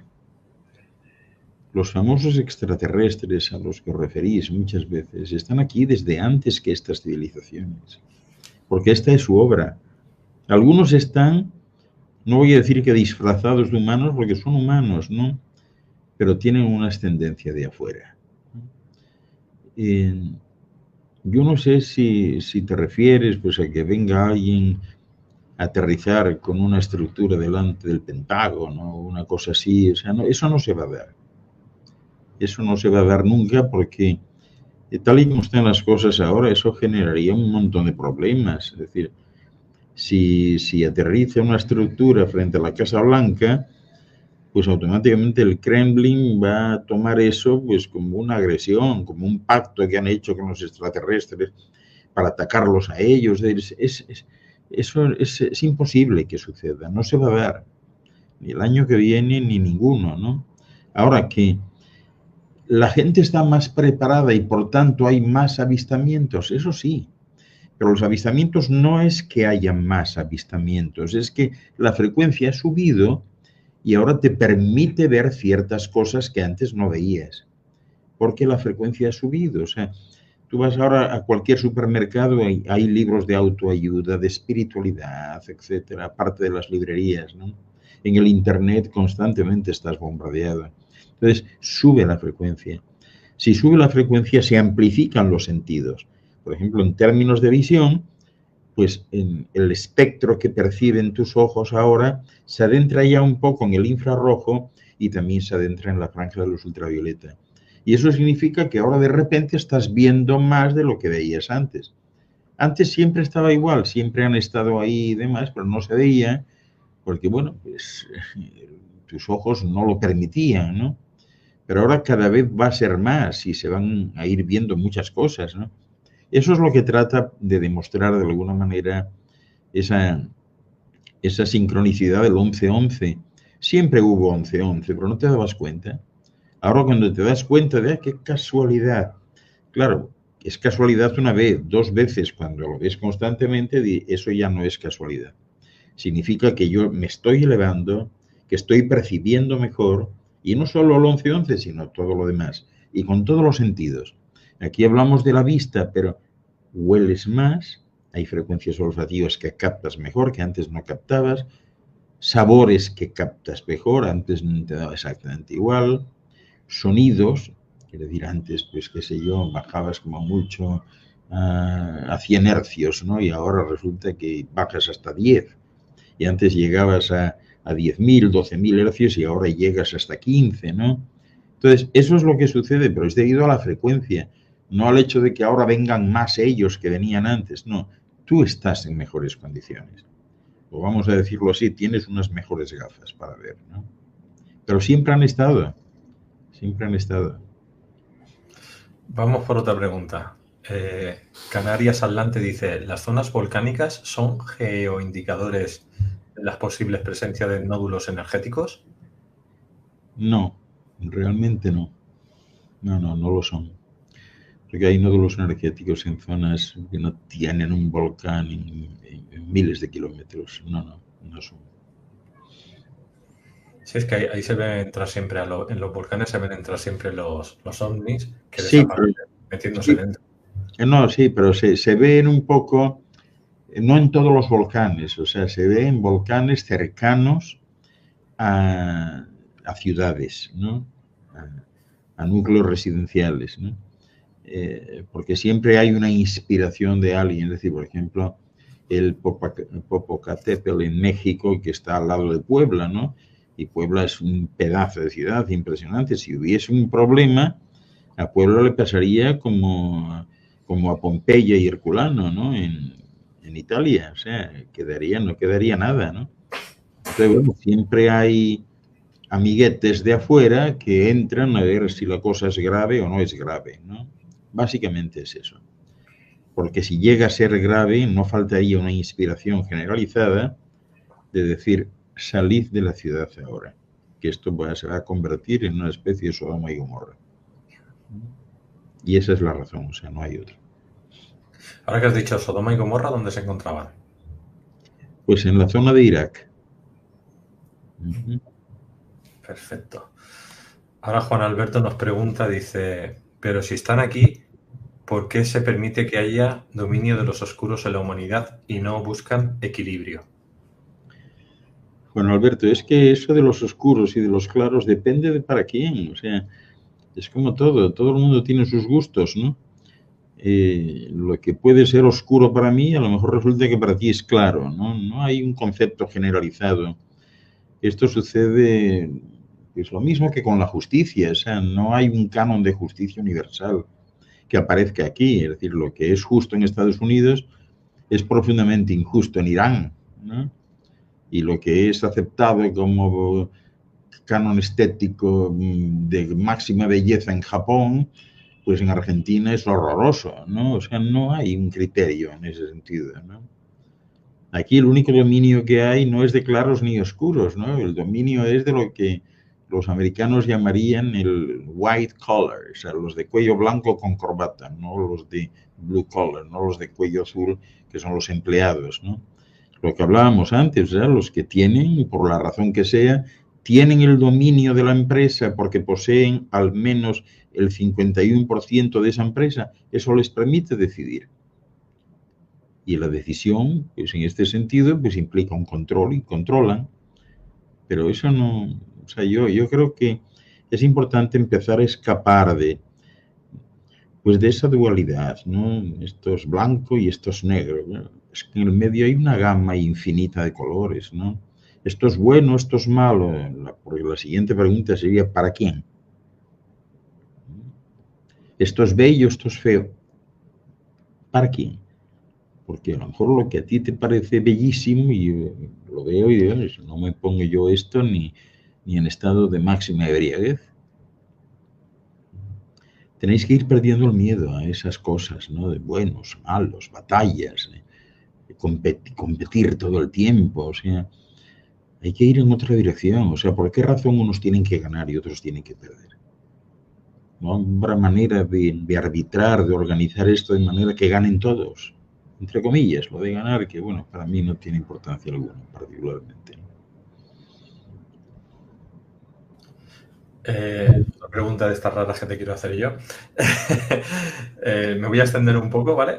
Primero, nos dicen que el Mar Muerto, antiguamente, había una ciudad allí que no estaba el Mar Muerto. Y entonces yo he visto unos planos antiguos donde se ven como unos humanos que no tienen cabeza y tienen la cabeza y el ojo aquí en el pecho. Y unos que son, pues, tipo como animales, humanos animales, ¿no?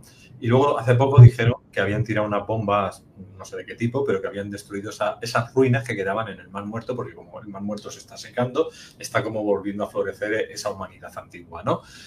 No sé si sabes algo de esto que me puedas comentar.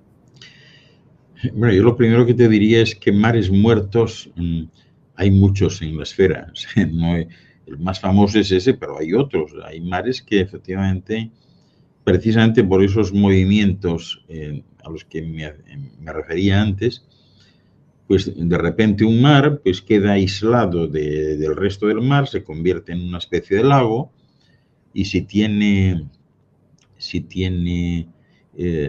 pues algún tipo de lechos salinos en la zona, pues es una cuestión de tiempo en que se empiece a derretir y salga la sal y lo ponga como está, ¿no? Respecto a ese tipo de seres, hay de todo aquí, Luis, hay de todo, hay de todo. Los seres elementales, muchos son así, o sea, se habla de seres elementales, algunos de gran belleza y tal, pero los hay horrorosos, ¿no? Igual que ciertos seres marinos que los hay horrorosos. Pero Pero, bueno, perdón que le corte, ¿qué es un ser elemental para que se entienda? los seres elementales, elfos, gnomos, duendes, trasgus, hadas, etcétera, hay de todo, o sea, hay seres, o sea, volvemos a lo de antes, o sea, con el concepto estético que tenemos, algunos diríamos, estos son espantosos de meter miedo, pero bueno, son así. También hay seres humanos verdaderamente horrorosos, ¿no? El canon estético no es lo mismo para todos, ¿no? Que hay esos seres y los ha habido, sí, pero que razas de ese tipo vuelvan a tener algún control, imposible, imposible. La evolución no se puede invertir, o sea, va en una dirección y la dirección siempre es como de perfeccionamiento, ¿no? O sea, cada vez se va mejor, no peor. Pero siempre se ha dicho que los elementales son protectores de la naturaleza para que el Los, humano no la sí, destruya, sí, ¿no? lo Seguiría son. siendo lo mismo. Sí, sí, lo son.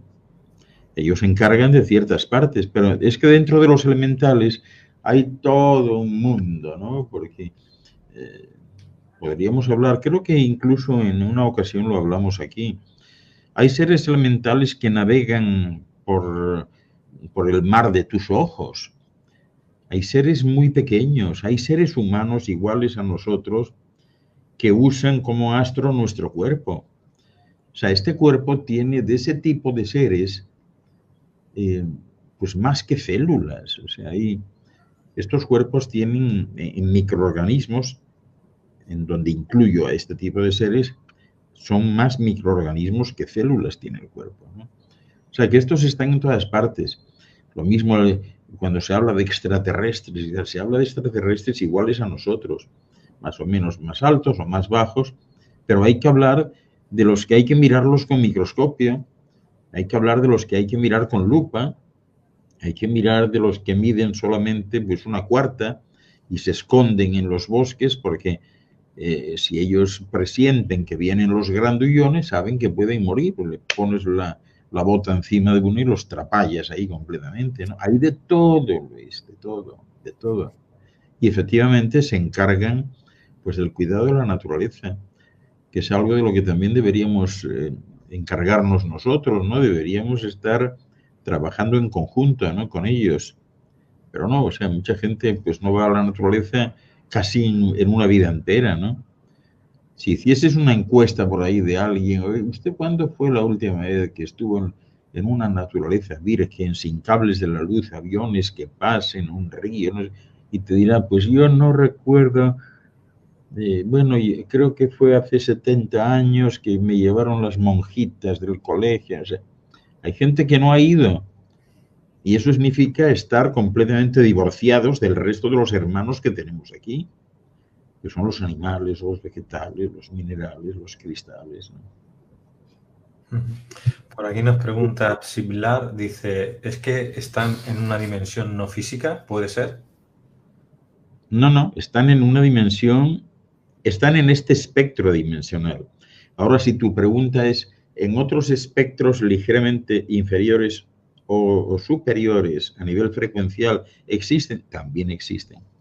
Por eso os comentaba antes que ocupando este espacio hay otros mundos, otras formas, otros seres.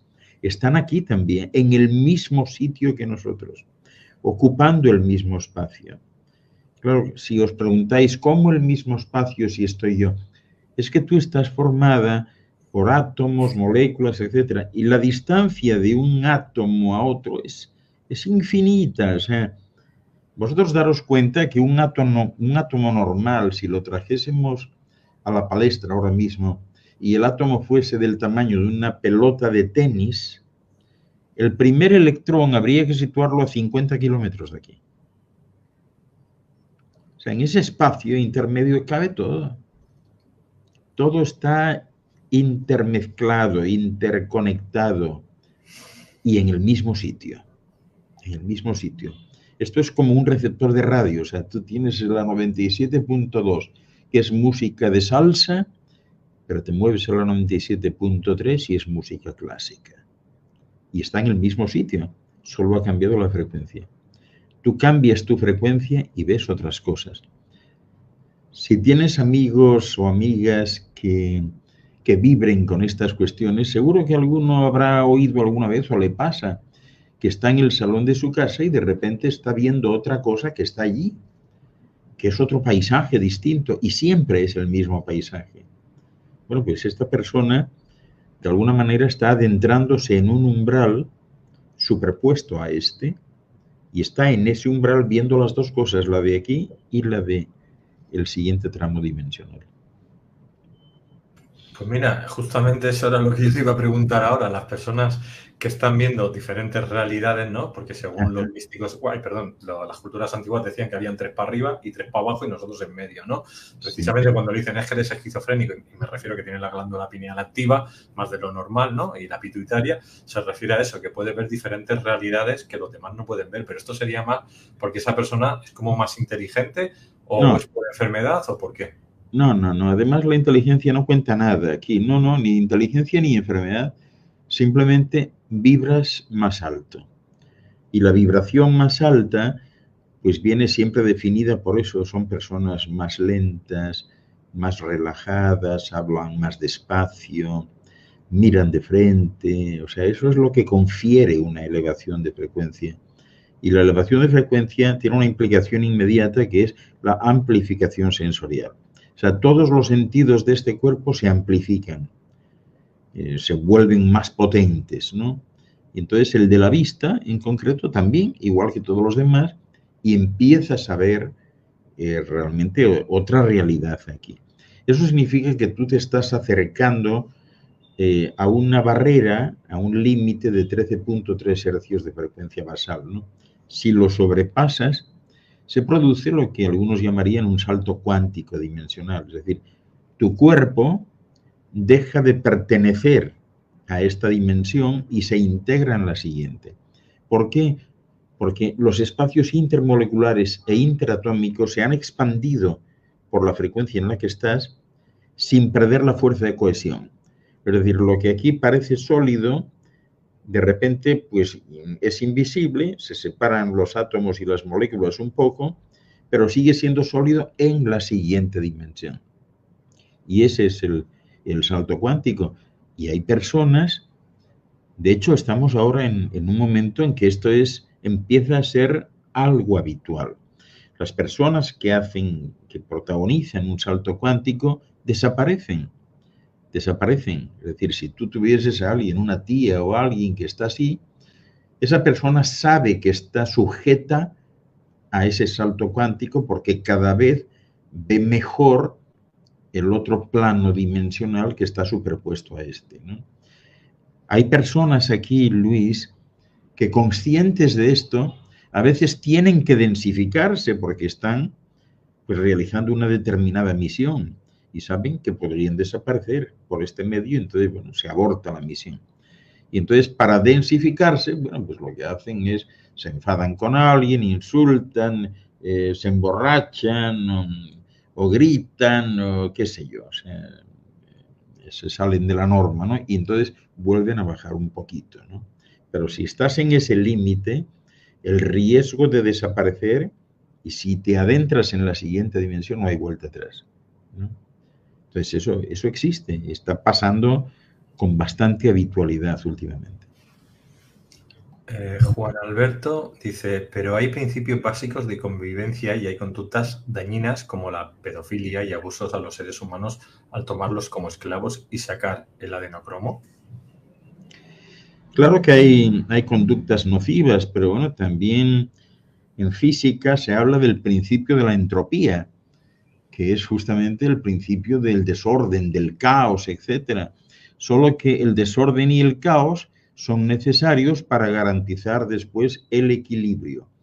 Es decir, la naturaleza es sabia, siempre se manifiesta así, y todo tiene una doble componente en este sentido, ¿no? Entonces, el principio de la entropía aquí se presenta pues, en esas conductas dañinas como la pedofilia, abusos, etcétera, que son deleznables desde cualquier óptica, ¿no? Pero que provocan reacciones. Y la naturaleza a veces necesita de esas reacciones para generar un impulso, para moverse hacia adelante. De otra manera, pues eso no sucedería y la humanidad nunca progresaría, no evolucionaría. Así que al final la pedofilia, esas conductas, las guerras, todo eso, la esclavitud y demás, en cierto modo son necesarias para provocar una reacción que de no ser así no funcionaría, o sea, no se presentaría. Vale, tenemos ahora, espera un momento, vale, está aquí arriba. Es que ha hablado mucho la chica esta y ha hecho muchas y ya me pierdo. Y en ese momento ¿sentirías como la muerte o que te vas del cuerpo? Es que es lo mismo, o sea, uno muere todos los días. La muerte es sencillamente que te vas del cuerpo y que decides que el cuerpo no te sirve más, ya no está en buenas condiciones, y eso llamáis la muerte. O sea, es la muerte del cuerpo, pero no la muerte tuya, porque tú no eres el cuerpo. La esfera vital que te habita, que es la sede de tu esencia, de tu yo, eso no puede morir, no muere. Se muere el cuerpo porque bueno, pues a veces está mal y bueno, pues no es muy distinto a un traje, es decir, si tú tienes el mismo traje de 50 años y llega un momento en que lo ves que está en muy mal estado, en fin, sucio, ya no hay más remiendos que darle, seguro que tú misma di, mira, ya me lo quito este y busco otro, ¿no? Eso es la muerte. Claro, aquí todavía existe la costumbre de relacionar a alguien con el aspecto físico que tienes. Yo digo, buenos días, Luis. Pero Luis no es este que veo, este es el traje que lleva Luis ahora. Pero Luis no es eso, o sea, Luis, el yo de Luis es otra cosa, está dentro. Y yo no me refiero al traje, ¿no? La situación sería idéntica a intentar entablar una conversación con un traje de un buzo, ¿no? Pues bueno, y decirle a alguien, pues oye, es que no me, es muy mal educado este tipo, pues no contesta nada, le estoy hablando, llevo media hora hablando con él y no me dice nada. Es que es el traje, tú tienes que buscar al dueño, no al traje. O ir al oculista que te ponga unas mejores gafas y que te des cuenta que ese es un traje. O sea, ese no es Luis, es el traje de Luis. Y aquí siempre existe esa cultura, ¿no? Se llora al traje. O sea, qué pena, qué traje más bello era y qué bueno. Es un traje, o sea, lo importante es lo de dentro, tu esfera vital, la que contiene tu esencia, tu verdadero yo.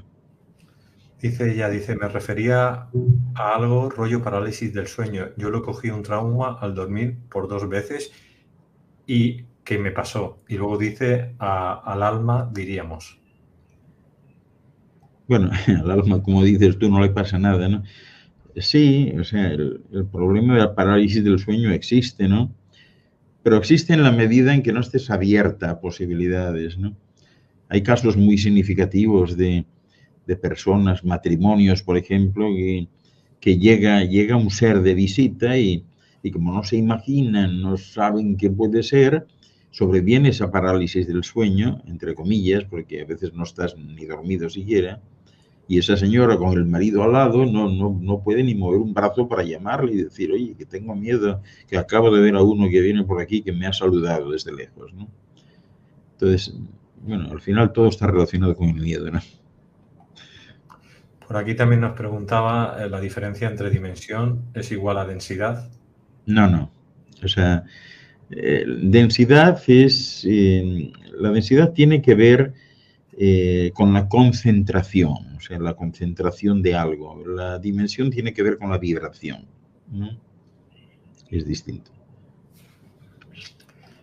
Sandy dice, saludos de nuevo, doctor. Cuando tuve mi accidente de auto, sentí que choqué con un muro de cristal, porque miraba todo. Desde ahí a mi vida ya no fue igual. ¿Fue como cruzar otra dimensión? ¿Es posible?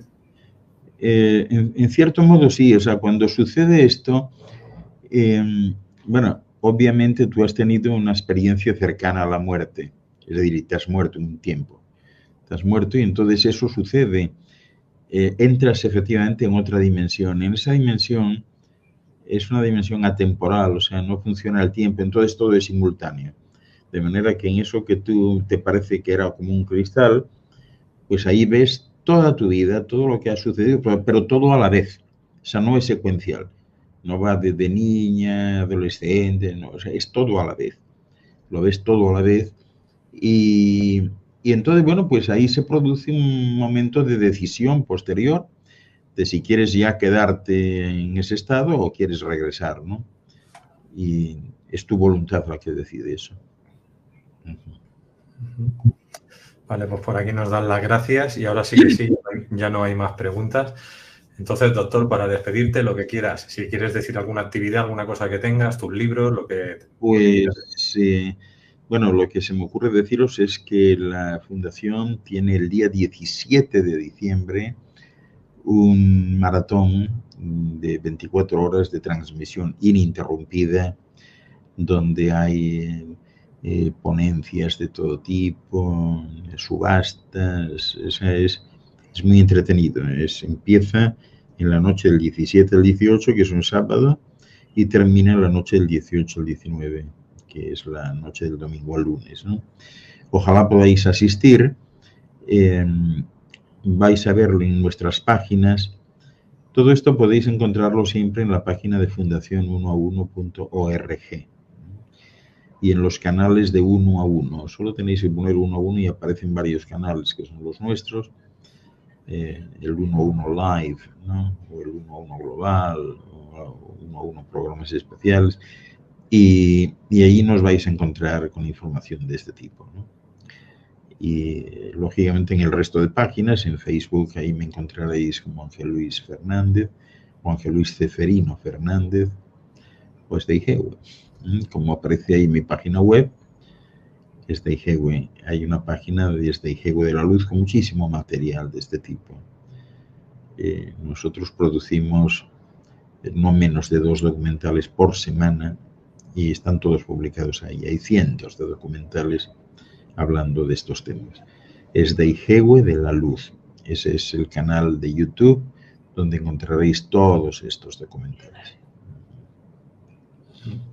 Pues también tenéis los libros, entráis en la página web que tenéis aquí en pantalla y ahí tenéis todos los libros que podéis adquirir y tenéis lectura para rato, todo del doctor, hablamos. Y ahí también se dicen los eventos y lo que sea. Y sí, yo me acuerdo que en A1, el canal suyo de YouTube, en Caja de Pandora, el que nos borraron, que tenía 1 millón de suscriptores, Sí. tenemos muchos vídeos suyos allí puestos. Pero bueno, algún día los recuperaremos, supongo. Si toca y no toca, pues otra cosa. Ahora los hay nuevos, Luis, ahí en este IGEWE de la Luz, mientras no nos invadan, ¿no? Vale. Que bueno, todo puede ser. Tú sabes que, un dato curioso, ¿no? Ayer, en uno de los programas de la Fundación, que se llama Infinitamente Mente Infinita, pues fue una especie de repaso de mi obra musical, ¿no? Y hoy por la mañana veo que han cerrado o han quitado el video en 200 y pico países y lo gracioso del asunto es que todas las obras que se volvieron son mías, son de mi autoría, soy yo el autor. ¿Entiendes? Parece que, o sea, ellos entienden que Ángel Luis es uno y este IGEWE es otro, entonces yo tengo que pedir permiso a Ángel Luis. O sea, no entiendo nada, de verdad. Es mi trabajo. Me están censurando mi trabajo, diciendo que está protegido por derecho. Claro que está protegido, pero es que soy yo, no hay otro. Sí, pero eso tú, si tú le envías a YouTube eso mismo que dices, un texto diciendo que eres tú y que te das autopermiso y eso, teóricamente una vez que lo aceptan ya no te vuelven a poner problemas con Bueno, él. ya lo he hecho, vamos a ver cuándo me contestan, ¿no? Sí, esta gente va lenta, sí, este es otro tema. Vamos a ver, pero bueno, en fin. Sí. Tenemos que acariciar todos, Luis, la idea. Yo estoy dando pasos en ese sentido, de saltar YouTube y Facebook y emitir desde nuestra página web. Exclusivamente. Para que no haya problemas de censuras ni de nada, ¿no? Al alcance de cualquiera. Sí, siempre en tu propia web, ahí no te pueden hacer nada mientras tengas un servidor y ahí ya lo tienes todo. Exactamente. Seguir utilizando, pues sí, el YouTube y Facebook para informar, pues mira, va a haber esto, pero dando el enlace. Para verlo, el enlace es una página web. Sí, yo también de aquí a unas semanas o meses voy a sacar la nueva web, que es con nuestros propios servidores, e iremos subiendo todo lo antiguo y así la gente podrá localizar todo el material. Exactamente, eso es lo que hay que hacer. Yo, lamentablemente, me he dado cuenta tarde, pero bueno, no hay mal que por bien no valga, ¿no? Bueno, son periodos. Y para Aulas Pandora, el próximo, ¿de qué tema quieres tratar? Que ya anunciaremos el día. Hombre, no me pongas ahora mismo y déjame pensarlo, ¿no? Ah, vale, que todavía no está, vale, no importa. Bueno, os avisaremos en el siguiente programa que vamos a tener. No. Tú dices lo de Aulas Pandora, sí está, pero no lo tengo en mano, yo ni me acuerdo de cuál es. Creí que decías del tema de estas charlas. Sí, sí que está, pero no sé, o sea, tengo tantas cosas encima, no me doy cuenta ahora La programación es anual, así que está todo contemplado anualmente, ¿no? Y no sé si alguno de los que está conectado pues lo sabe a lo mejor mejor que yo, ¿no? Pero yo no me doy cuenta de cuál es el de diciembre. No importa, pero bueno, ya lo anunciaremos. Y si no, pues entran en aulaspandora.com y pueden ver todo lo que hemos hecho en 5 años. O sea que si os aburrís, ya sabéis, ya tenéis material para trabajar. Sí. Pues muchas gracias, doctor. Ha sido un placer volverte a tener una vez aquí en la Casa Pandora. El placer es mío, siempre estar con vosotros. Sois una comunidad estupenda con la que yo me siento muy feliz también. Así que gracias a todos, a ti en primer lugar, por la atención y consideración que tienes siempre conmigo, y a los que se conectan, pues por la misma razón, o sea, por permitirme hablaros sin tapujos de nada, ¿no? Eso es lo bueno que tenemos aquí, Luis. Tú y yo vamos ahí de frente por la vida. Sí, sí. Nos gusta. Dice, no, nos gusta la acción. Luego tiene sus cosas, pero bueno, hay que ir superándolas. ¿Qué pasa? Estamos aquí. Si no, sería muy aburrido. No habría esa evolución que tenemos que tener. Sí. Pues a seguir así. Un abrazote a todos y muchas gracias. Paz, luz y salud para todos. Hasta pronto. Hasta luego.